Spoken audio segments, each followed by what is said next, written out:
All right, welcome guys to Beard of Darkness Book Reviews. Today we have a I'm honored to have this guest with me. She is a self-pub author, Emma L. Adams. How are you doing today? Hi, I'm doing good. Thanks for having me. Absolutely, I was excited for this because, well, I'm enjoying your book, first of all. Oh, Um, that's good. Thank you. yes, I see that you do other things in epic fantasy. I'm a huge epic fantasy guy, so very excited to continue the book. It's a dark epic fantasy. So let's get into what is the name of this series? The series and the first book are both called Death Disciple, so there it is. Beautiful. Yeah, and it's dark epic fantasy. It's my second epic fantasy series. I also have the complete Relics of Power trilogy. That one is more kind of adventure fantasy. This one is more dark fantasy. See me as soon as I think you had posted something somewhere that I got a hold of you. It was the reason I got a hold of you. It's like there's no romance and there's decapitations, and I'm like, sounds like something I'd be into. So yeah, Death Disciple, dark epic fantasy, and you've got Relics of Power. So Yeah. get a little bit into maybe the blurb behind Death's Disciple and what you plan on doing with that series, and then maybe a little on the Relics of Power. Sure. Should I read the blurb or just Sure, or just rendition of what you want to say about it, or okay? you can read it. It doesn't matter. It's usually easier to read the blurb because like Sure, that's the back of it. absolutely. Sounds great. So yes, I agree with you. Um, yeah, so the blurb for Death Disciple. 7 years ago, Captain Yala Palathar was a hero. She and her squad of close-knit dragon-riding warriors were Laria's elite, fighting for their nation alongside the monarch and his magic-wielding disciples.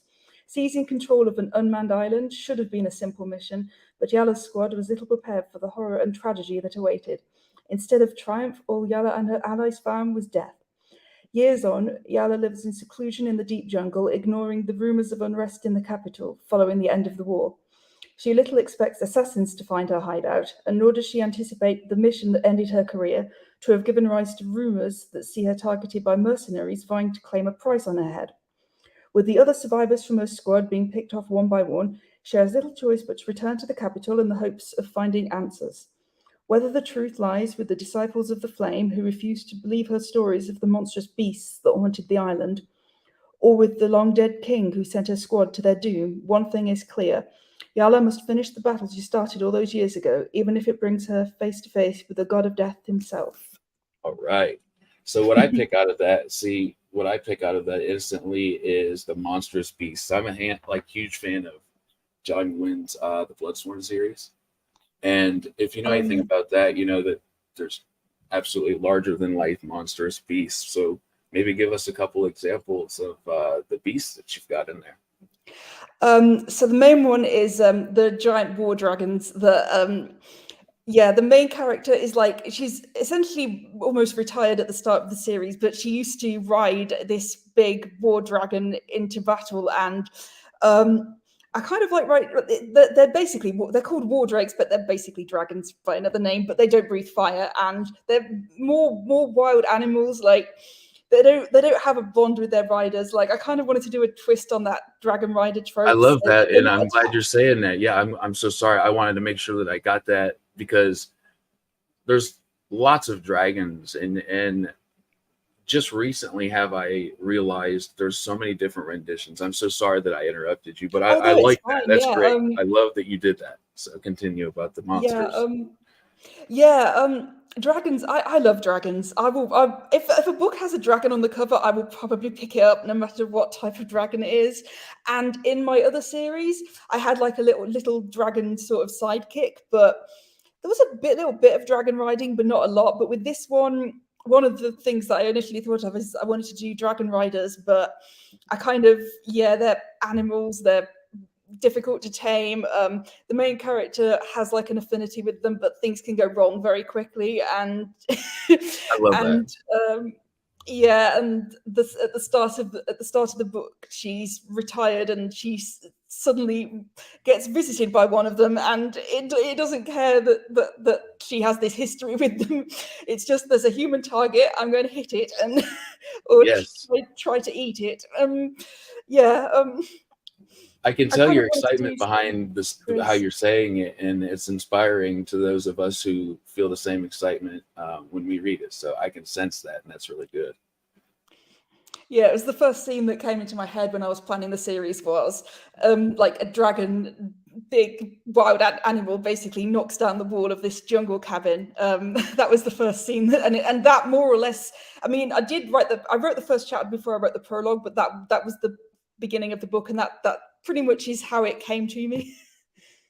Well, that was your moment of like comes together, Yeah. or was it? So that was maybe one of the first thoughts or inspirations that you had that initiated you writing this book, Death's Disciple? Or Yeah. okay, So I usually come up with like, it's usually each book kind of comes from a bunch of ideas coming together over time. So that was the first thought, this image, and I can't remember exactly when it was. It was kind of beginning 2021, I think it was, during lockdown when not much else was going on. So I was absolutely. trapped in one room, and I was starting to think that maybe a dragon knocking the wall down would actually be quite entertaining. Yeah, um, and that's such a good use for your time, because I think we all kind of relate in 2020 and 2021. Lots of us were kind of just like bored, I guess. I don't know. I was pretty bored. I wish I would have been yeah, doing what I'm doing now, but look at you.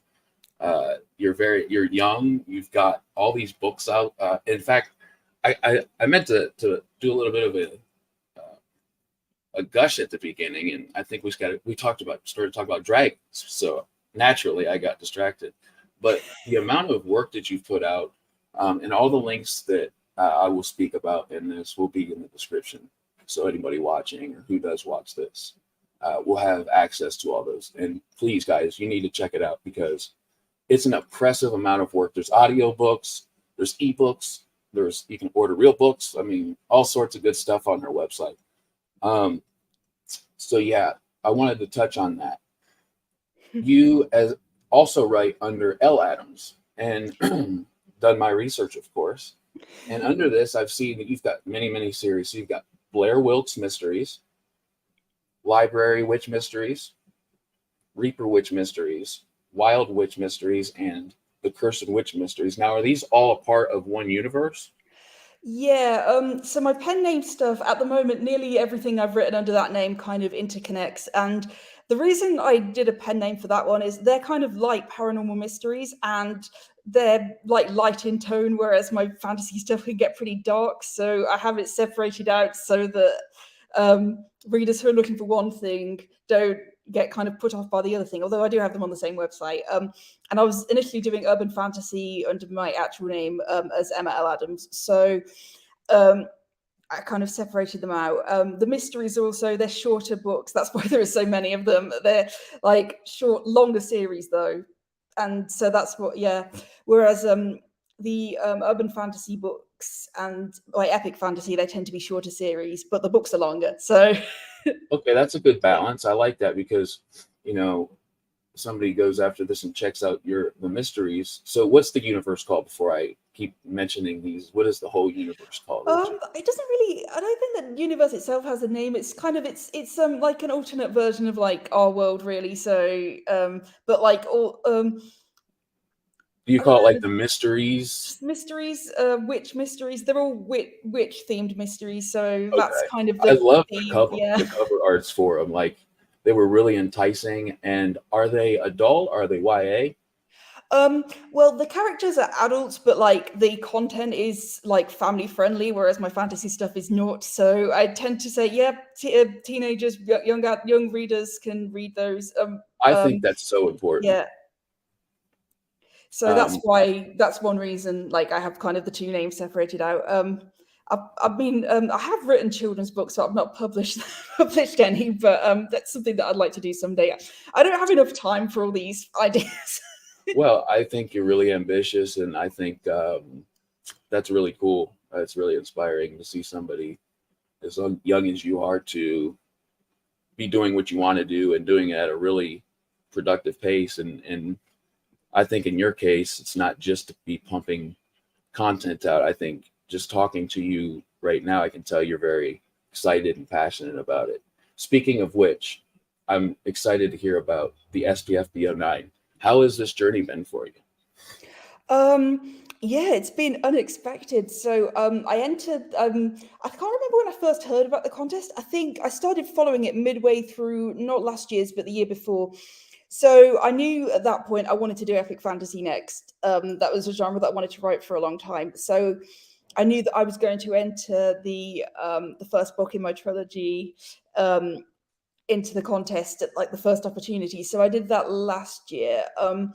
The Lost Sentinel, the first book, and I just kind of I didn't really expect it to go anywhere, and as I expected, I mean, most people get cut in the first round, so that's what happened. But at that point, I'd already written like the first draft of Death's Disciples, so I'm working on editing that, so I knew that would be published in time for this year's contest. So I knew that.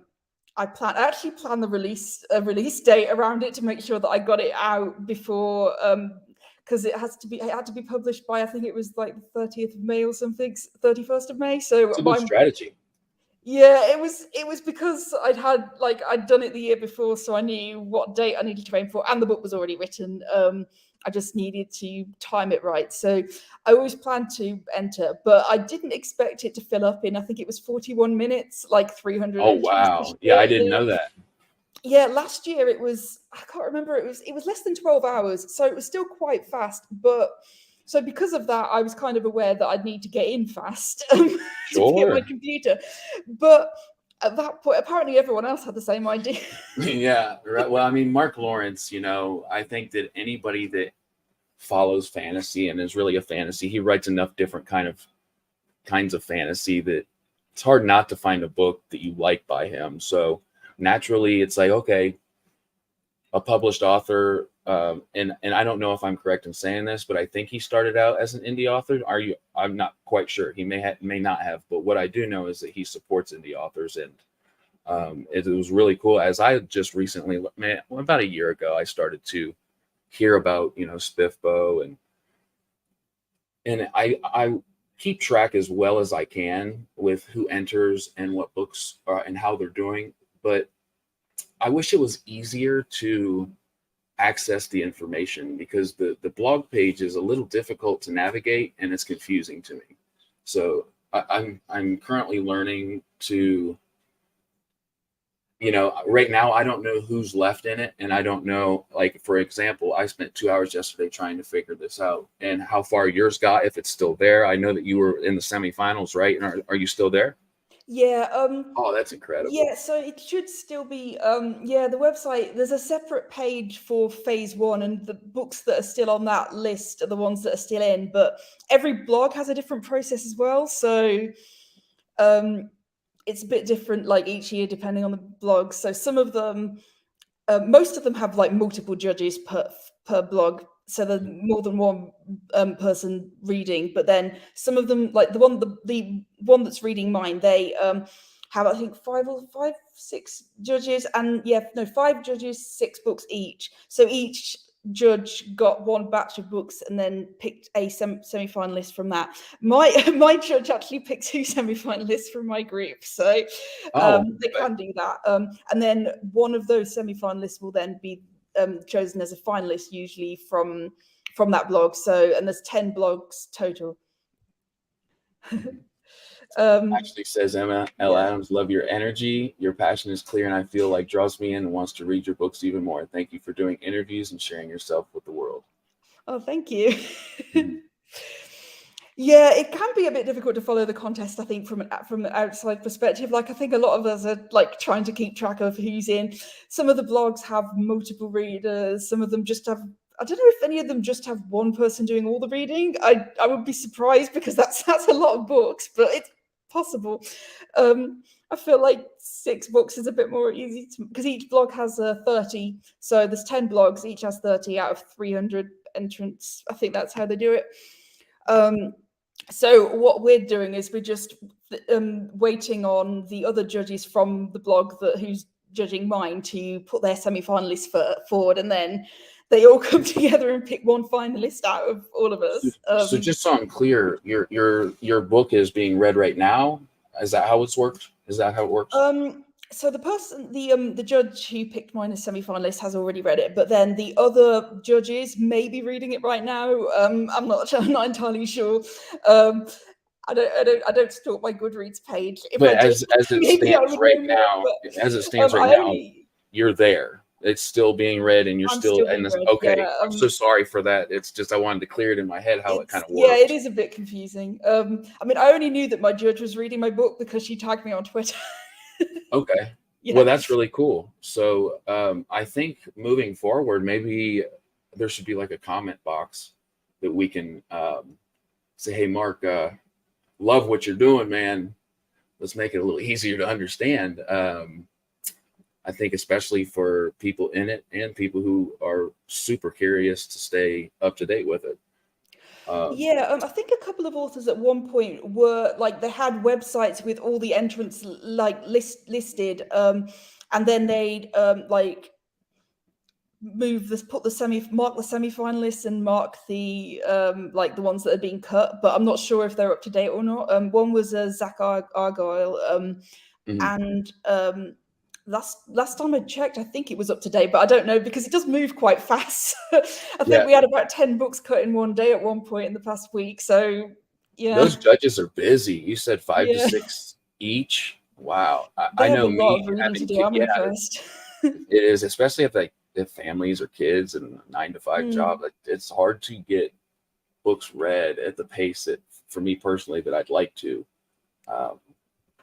It's just that, life happens, and you try to get in as much as you can and do what you can. But gosh, 5 or 6 well, how long does the competition usually last? Isn't it like 5 or 6 months?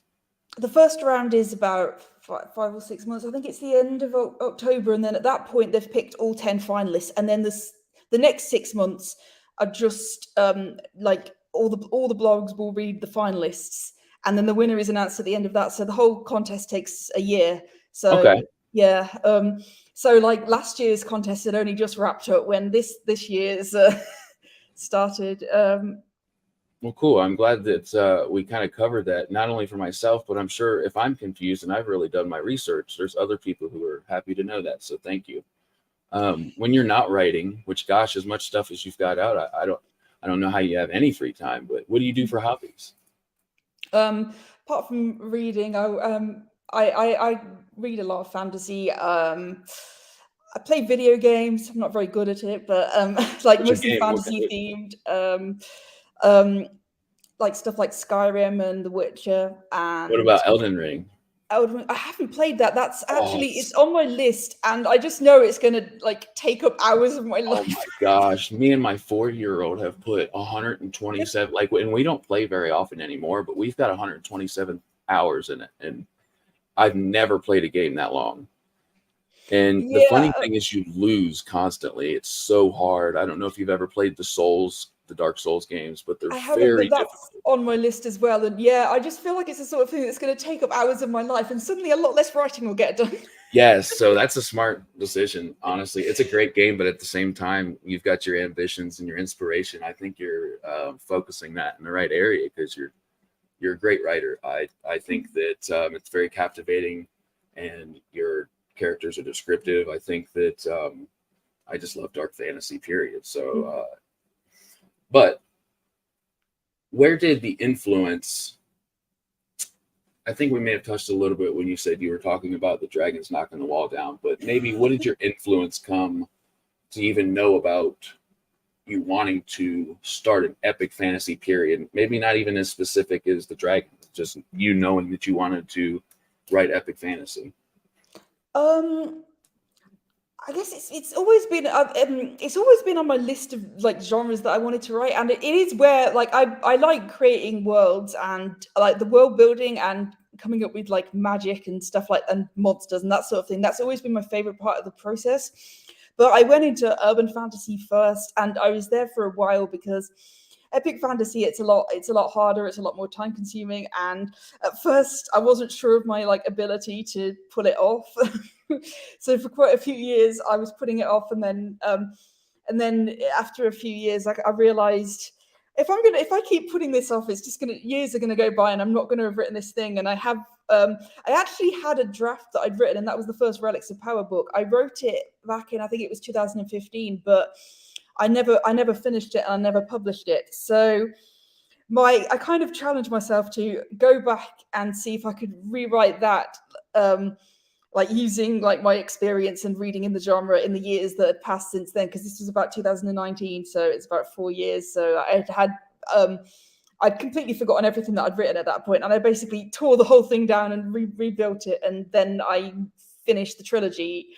And so after that, with Death's Disciple, I was a bit more confident going in because I knew I'd done it once, and this time I was building a series from scratch. And full control, I'm sure that maybe that's a little intimidating, but that's also so awesome. I share your enthusiasm for the world building. It's just fun. Like I would world build all day and not get any writing done if it wasn't for the fact that I also wanted to tell stories as well. So I have notebooks. So that's basically where it started. A lot of stuff scribbled in a notebook, and that's really cool. Because I think that you're not alone in that. I think a lot of us I overthink everything, and I would love to write a novel one day, and I want to make sure I have the tools that I need before doing that. And maybe I'm overthinking it a little bit, but I think people who can carry around a notebook or whatever your method is and just scribble away and take little pieces of that and put that into a story, I think that's great. And I'm excited to read Relics of Power. I didn't know much about it until we've talked now, and I did some research yesterday. It sounds incredible, and it's also a good.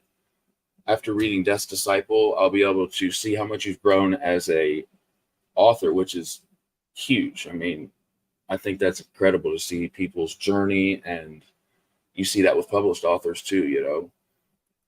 I haven't read John Gwynn's first series, The Banished Lands. I know it's not called that. I forget the first series name, but the change in his writing, they say, is just out of this world different when it comes to the Bloodsworn series, which is super epic Norse mythology. It's great. I haven't read that one yet. I have actually read his first series, so and I did enjoy it. But yeah, no, I've heard nothing but good things about Bloodsworn. I forgot the name of the new one. Yeah, the one with the massive dragon on the cover. Yes, of course, that'd be the thing that I remember. In fact, I did a review, and it was the reason that we're talking right now. It was like, it inspired me to just fully dive in and want to know more about the people behind the books and how we, read somebody's book. And even if I don't know them personally, there's something that we've translated to each other through the book. So that's really cool. How many installments do you plan on having in the Death's Disciple series? So at the moment it's planned to be 4 books, although I originally planned it as a trilogy, and then when I got to the second book I realized there's too much material here for 3 books. It's a quartet, quadrilogy, whatever the word is. So right now I'm hoping it doesn't accidentally grow to 5 books. I don't think it will, but I'm only on book 3, so just started. So yeah, so I think fantasy lovers also love the fact that you read the first book, and the only thing better than reading the first book is going on to the second and the third of something that we really love. So I think that's great. And if you do 10 books in a series, I think that you'll have lots of fans that want that too. So that's great. Someday. Right? So what's the next step forward for you? What can we expect next from you? So I just finished the second book in Death's Disciple series. It's called Traitor's Tome, and I just sent it to my editor last week. So that's exciting. So I finished like self-edits, and so I'll get that back in a few weeks. And so at the moment, I'm still planning like release dates because I'm going to run a Kickstarter first. I did that for the first book as well because I wanted to create hardcover. Yes, that's beautiful. It was an excuse to get more artwork. Sure. So I'm going to do the same for the sequel, and I'm still figuring out the timing on that, but I'm thinking I'll do the Kickstarter around October, and then the retail launch will probably be early next year to avoid the holiday season. Okay. So yeah, so I have to figure out pre-order dates and stuff like that. But now it's with the editor, the book is actually finished, so I'm a bit more confident setting release dates. At one point, it's been a bit of a long road. Trying to write the sequel while publishing the first book and entering the contest and stuff. Oh yeah, that keeps. I'm sure Yeah. that's extremely busy time for sure. Yeah. But yeah, we're obviously going to keep in touch, and I'll get the release dates when you post them, and I'll keep that up like on my Twitter and stuff. We'll keep everybody informed. Is what I'm trying to say. When it comes to authors or books, it doesn't matter. You can use both if you want. If you can, name 3. I know these questions are very open-ended and they're hard to answer. But if you can, what are the top 3 authors or books that influenced you to write and just really inspired you to do what you're doing right now? So yeah, I always come up with different answers to this one. If I go back far enough, I mean, I think as I was growing up, the 2 that come to mind are Diana Wynne Jones. She wrote mostly like children's books, fantasy books, but they were always really weird, and like the world building. I feel like that's probably what started me on. I want to create like alternate worlds with really wacky world building and just stuff like that. And I read those books when I was pretty young, and like around the age that I decided I wanted to be an author, I was about 10. So yeah. Okay, that's great. That's the perfect answer. Like that's right in the depth of your inspirational source. Like, yeah, that's great. So absolutely. What's her name? Donna Wynne Jones? Diana Wynne Jones. Diana Wynne Jones. Yeah. I've written it down. And another one I read when I was growing up was Philip Pullman, specifically his Dark Materials trilogy. I think that one definitely influenced me in terms of like alternate worlds as well, because the world building in that series is pretty intense. Like I know it's technically a children's series, but honestly, like I mean, I must have been about 12 or 13 when I read it, and I just imprinted on it. Like it was so vivid and so like portals into other worlds and like the like magic and the like alternate like creatures and stuff like that. It's so well done. And now they made an adaptation to what, the first book? Yeah, there was the more I know there was a film of the first book, but that wasn't a great adaptation. But then they redid it. I was going to ask, what is your BBC opinion? Not good. Yeah, it was like a TV show. And they did all 3 books, and that was actually really good. I really enjoyed that adaptation. I thought it was pretty faithful to the books, but I know it can be quite hard to like translate to the screen, like especially with fantasy, because there's so much stuff that needs like I guess special effects, and like with that series is like talking animal familiars, and I imagine that's pretty difficult to do. And I'm sure it is. Yeah, I've not written. I don't think I've written Animal Companions next, but if I do, it'll probably be because of that series. Okay, that's really cool. I love animals, as far realistic animals, and I also love. Sorry about that. My clock's going off. I also love what James Rollins did with. I don't know if you're familiar with the Moonfall Saga. The name sounds familiar, but I've not read it. The first book is, oh goodness, I can't. I'm on the spot. What is it called? The Starless Crown, and then you've got Cradle of That's Ice. it's on my wish list, but I don't actually own it yet. So good. And he, traditionally, well, no, I'm sorry. So he writes under the name James Clemens to what he did. He did the Banished and the Broken series when he was first started writing. And then he went into as James Rollins, which is another one of his pen names.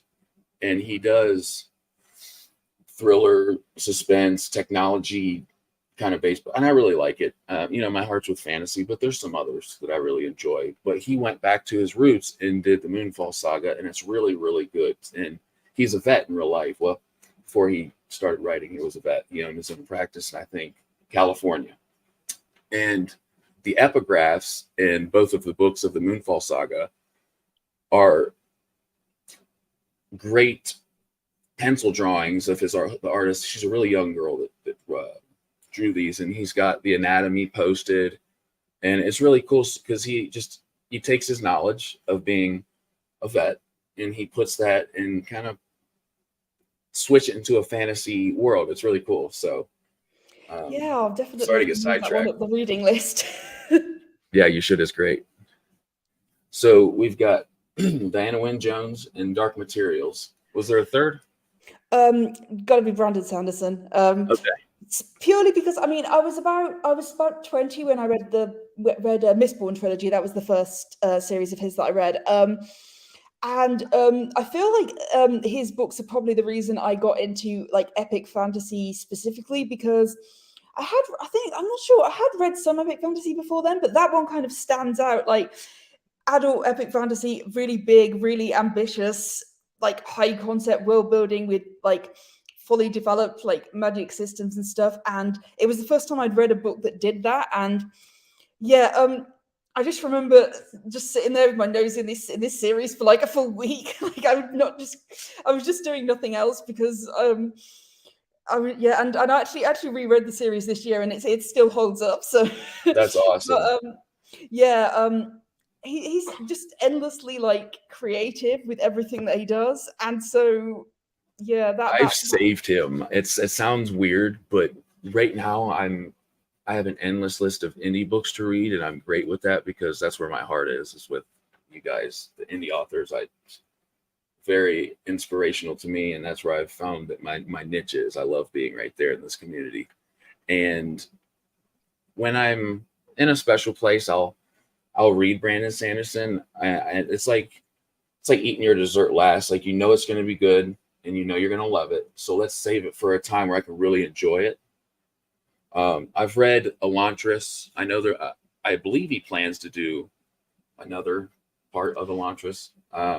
But yeah, I'm saving him. So I've gotten a piece of what you're saying, but I'm saving Mistborn and the rest of his Cosmere epicness for a there little are a bit of. lot. It is a bit of a commitment. Although, I mean, Stormlight Archive, it's 4 books out. And I think the 5th one is hopefully going to be out at the end of next year. So I think it's probably a good time to get into that is when like it's completed. Like I was Sure. really glad when I read Mistborn that all 3 books were out. I don't think I would have liked having to wait. Yeah, that's a great point too. I didn't even think about that, but yeah. So like, you've got George R. R. Martin that hasn't completed. Oh god, I read I see that like something not sparked long there. after, and yeah, I read that like a decade ago, and I really and there were the same number of books out then as there are now. Oh, I know that's got to Like be there's not. frustrating to you at the last book. Like, Yeah, I thought, well, it's been a couple of years. The next one will be out at some point, and it just hasn't been. But I mean, I don't envy him the pressure that he's under oh, to I know, write the right? next I'm book at all. absolutely not like No, criticizing him in a negative way. I just know that there's yeah, those yeah. fans out there that are like, man, this and that, and this and that. It's like, this guy's really big now. And when, he started writing this, it was nothing like he is now. And yeah, the incredible amount of pressure, I think, too. I don't envy the pressure, that's for sure. No, not at all. What is one piece of advice that you would give somebody like me? I know I want to write. I'm gathering the tools, but self-criticism, I think, keeps a lot of us from making that commitment and seriously taking that step. So what would be a key piece of advice that you would give to one of those people like me? Um, I mean, I think with the first book, I think for me, I needed to kind of know that it was okay to get it wrong the first time around. Like it's a learning process, and a lot of the time you don't know. Like every author has a slightly different approach. So some authors outline, some don't, some use a mixture of methods. And for me, my first book was basically a trial run of every method, and I A little spent bit of years pantsing, a doing little bit it. of So outlines. yeah, and it is completely fine to just try something and it not work out. I think it doesn't help that, like, I guess we're surrounded by people talking about writing, and surrounded by other authors, and surrounded by voices on the internet and other people talking about the success. And I think a lot of that can be pretty distracting as well. So, I mean, I wasn't really online when I wrote my first book, and I still managed to overthink everything and get in my own way. But Sure. yeah, just Don't be afraid to try fail. everything once. It's worth trying. Yeah. It's Great okay to practice. fail. That's great message. I love that message Yeah. because I think that because really that's just being realistic. Uh, if you play baseball, you're not going to be King Griffey. Well, you're younger. You're not going to be, gosh, I don't even know who plays. You're not going to knock it out of the park, I guess is what I'm trying to say. So everything takes practice. And I think that as humans, if we know that we're going to mess up or we're going to have a learning curve and we're not going to be perfect the first time, that's a really good message. I look up to that. That's a great message. Where can we Yeah. get your books and ebooks and audiobooks, all that fun stuff? So I spent rather a lot of time last year setting up a store on my website. So that's the You can new tell. site, and so you can buy. I have the only book I have in hardcover is Death Disciple, but I have ebooks and paperbacks of pretty much everything else. I have a couple of series in audio. I haven't done audio for any of my more recent books, but you can buy them in all formats from the website. They're also on pretty much all retailers. So. Amazon, Barnes and Noble, just everywhere. Awesome. At least the ebooks and the paperbacks. The hardbacks, I will at some point get around to putting them up on other places. They just look so pretty, I'm sure. You're like, I don't know if I want to get rid of these.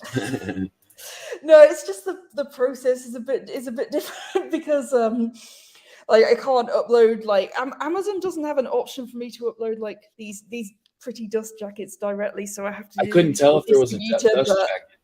So, yeah. okay, that's great. That's awesome because from what I understand, I've gotten hardbacks that through Amazon and they don't offer dust jackets. Am I right or wrong? They don't. That's so I would have to use a distributor, so that's why I haven't set that up yet. But yeah, I don't Okay. know why they don't. It's weird. I'm not sure. They're still Amazon, pretty. No, yeah. don't get me wrong. It's not your typical hardback. They still look great. Don't get me wrong. I've got a lot of them Yeah, and they're beautiful. But I like a dust jacket. I It's just like I beautiful. wanted this with the Oh wow, art show that. underneath. That's Yeah, gorgeous. I love the book. this is Like if the Kickstarter edition. So yeah, I'll have to see about setting that up. But yeah, I have them on the web store at the moment.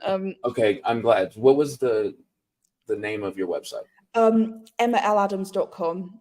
Beautiful. So That's so yeah. simple. Some people are like, it's squiggle, squiggle, dot, dot at this. Like, so that's so easy. We know your name, so we know how to find you on the internet. Great. Yeah, with social media, it's a bit harder because a lot of the time, some variation of my name has already been taken. So I got so lucky because, well, Beard of Darkness wasn't taken, which I was so surprised. Like, and so I got lucky, and all of mine are just that. I don't have like 239, all this stuff. So, but my last name, of course, I do have to do different renditions. So we've got your website, emmaladams.com, yeah, and you're on Amazon, Barnes and Nobles, and there's a store on your website. Your social media links include, and like I said, I'll have all this below, guys. Twitter, Instagram. yeah, I have a Facebook page, I have Instagram, I'm on Twitter, I'm on several Twitter alternatives. So I'm on Threads, Blue Sky, Mastodon. I have some things to add. Then we'll kind of stick around Yeah, after this and get those down in the links for everybody.